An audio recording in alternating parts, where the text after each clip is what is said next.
Results are not coming in as fast as they were yesterday, but now I can use the word trickling. I know everybody hates that word. The results are trickling in, but they really are this morning. They're not too hectic movements. I mean, yesterday when you looked up at that board, you would suddenly see a 5,000 vote difference between the last glimpse that you had at the board. But now you really sit staring until you see a number change. So I can imagine the frustration in some of the political parties. The Western Cape is one of those areas where it's been sitting at 94% of the voting districts declared since last night, and we haven't seen a movement there. Let's have a quick chat to our analyst and professor who's in the studio with us, Kieleboga Mapunye. The Western Cape, was very fast at one stage. In fact, yesterday morning, it was basically almost over, but now we just can't seem to get a final result. It's quite frustrating, I imagine, for the parties watching that one. Indeed. I actually at one stage thought that there was maybe a computer glitch or something, which made them the figures to stay at 94% permanently. But it looks like the current picture that we are getting is accurate, and it's quite fascinating and also surprising a little, to some of us as to why the constant or permanent pause apparently at 94%. Yeah, but 94%. let's hope for some movement, from now on, because we know as you rightly pointed out, the votes are trickling in. Yeah. And we can just only hope for the best that we will go beyond this 94%. All right. Well, what I can tell you, Western Cape, the DA have 56% of the vote, the ANC 34%, and then the EFF with 2% of the vote. So that's the picture in the Western Cape with 94% of the votes counted right now. I'm having a look at some of the turnout figures as well in these elections, and what I'm seeing here is that the province of Limpopo has the lowest turnout, 60% so far. 98% of the voting districts have been declared. So that really is the picture. 60%, that's well below the national average, which is around about 73%. What do you think? What's happening in Limpopo? Well, firstly, let's put it this way, Leanne. By the standards of emerging democracies and developing countries, 67% is still very, very high. 67? Yes. So they're sitting at 60%? Yes, well above, around 60%. Anything above 60%. Yeah. However, by South African standards, obviously, it's a bit worrisome. I don't know whether we can attribute this to, the party dynamics happening in that province. Yeah. The fact that some voters obviously might have, felt a little bit, discouraged to go and, cast their votes for various reasons. But I think in this case, I would have expected the parties to have also had a much more bigger role in ensuring that this voter turnout goes higher. Limpopo normally is known to have very high voter turnouts, and in this case it's a bit worrying, maybe surprising. Yeah. Well, what I can tell you is basically the ANC have 79% of the vote, the EFF, official opposition in Limpopo, 10%, and the DA 6%. So you can see that let's talk about the voting and the voting process. Yesterday I asked a question. Is the confidence in the EFF real confidence that the EFF are the right party to vote for, or is the vote for the EFF basically an opposition against the ANC? I tend to think that it's a little bit of both. On the one hand, we do have a scenario whereby some of the voters that have voted for the EFF, we could regard it as some kind of a protest vote, a vote of disgruntlement really about those voters who felt a little bit discouraged or disappointed by some aspects of their traditional stronghold, which is the ANC. But on the other hand, we also must not discount the fact that the EFF itself as a new party, normally anything new, some people get a little bit more interested in what it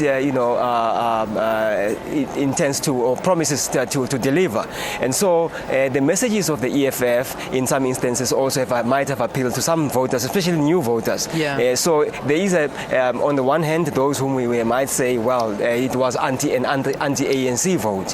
However, there are those voters who might have seen a new political party which perhaps they might have seen as a new political home in which they could place their trust. Okay. Yeah. Let's talk about the president's visit to the IEC last night. Were you here? Exciting. I saw it. Hustle and bustle. How was it? It was quite, exciting in the sense that many people, especially the candidates who were, of the different political parties, they suddenly saw this huge, crowd that was, slowly building around the president. And of course, it's one of those rare moments, Leanne, at the National Results, Center. As you know, many people are busy sitting at their desks or checking the very latest, polls regarding their parties and so on. However, for somebody like the president to just come in there, that put a different, kind of excitement. Yes. Yes, and because he was mobbed by media houses, and there was intense interest in, what he might be coming to do, what he has to say, and so on. Yeah, he didn't say anything though. So he just did a bit of a walkabout, him. Yeah. And there he's flanked by his deputy there in the ANC, Cyril Ramaphosa. Mm-hmm. What they did, it was quite interesting to see him shaking hands with all of the opposition parties and everybody else. But when it came to the EFF, there wasn't too much love between no the love two lost. of them. Yeah, but it's still, Leanne, in terms of the jovial mood, shaking hands of the president with other different political parties. This shows, for me, the maturity of South Africa's democracy. In other countries, you never see this kind of jovial mood. Of course, you have just rightly alluded to, the relationship between the ANC and the EFF, because clearly they've been fishing on the same, pond, and particularly being at, extreme, points of the political divide. So that was to be expected. But overall, I think it's a good sign for South Africa's, maturing democracy.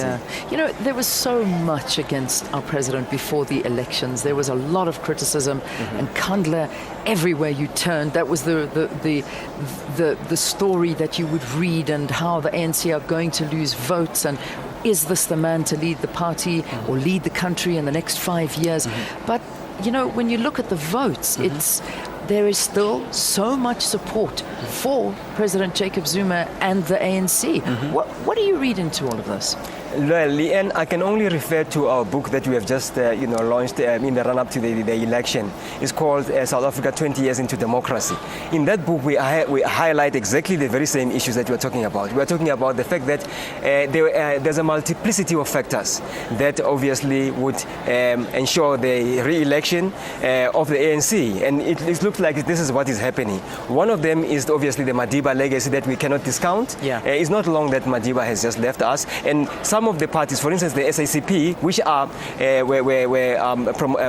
encouraging voters to vote in favor of the ANC, were using the slogan, "Do it for Madiba." Not only that, we also know that the other members of the Tripartite Alliance were also doing the same thing. So the Madiba legacy is one of the aspects. However, there's also the other thing. We are celebrating 20 years into democracy. So that also is something that was supposed to benefit the ANC, as far as I'm concerned, as the incumbent party. Those aspects that you have mentioned, the negative aspects, the corruption in Kanda, the toll gates and so on, of course they appeal to different sectors of the population. But in terms of the strongholds of the ANC, it looks like those messages did not have so much significant impact. Yeah, they didn't. And the president said it himself. He said that's not what the voter is worried about, the majority of the voters, and it certainly does look like that. Let's talk about Cyril Ramaphosa. Let's talk about that leadership battle that's now going to happen within the ANC, and even a talk of perhaps, that's quite interesting, Kenny Kunene and the president greeting each other. Let's talk about that tussle now. Having a second deputy president within the ANC, I mean, that's never been done before. There's talk of this happening. Are we going to see Cyril Ramaphosa being the deputy president of our country? Who's going to be the second deputy president of the ANC? Let's talk about the leadership now.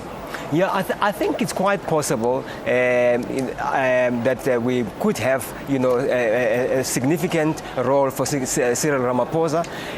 However, Leanne, I think the ANC still needs to sit down.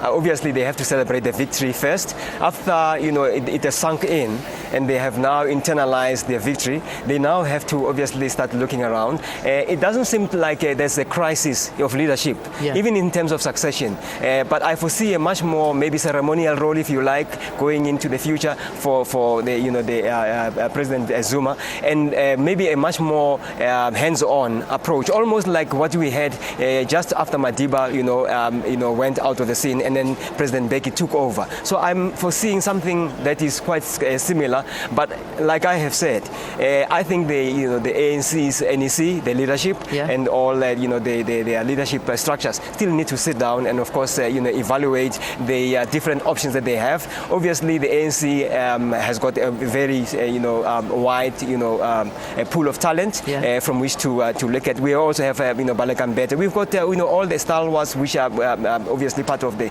ANC's NEC. So I foresee no different serious challenge in terms of who's going to be doing what after this. Okay, so Deputy President of the country will be Cyril Ramaphosa? Most likely, it will be, yes. All right, so... Yeah, especially because I think the ANC will also have to do a frank introspection, looking at the fact that obviously there have been challenges in terms of the leadership of President Zuma. It has been to be acknowledged in some areas, and some people, very close to the polling day, were saying that, or were questioning whether it was actually good for the ANC to have President Zuma in that, in those billboards as the campaign phase. But of course, the ANC decided to stick, to its guns and said, no, we will support the president and we will stick with him. And it looks like that strategy paid off. It did. All right. Well, thank you for talking to us, Professor. It's been a pleasure having you here on the program. In the next hour, we'll be talking to the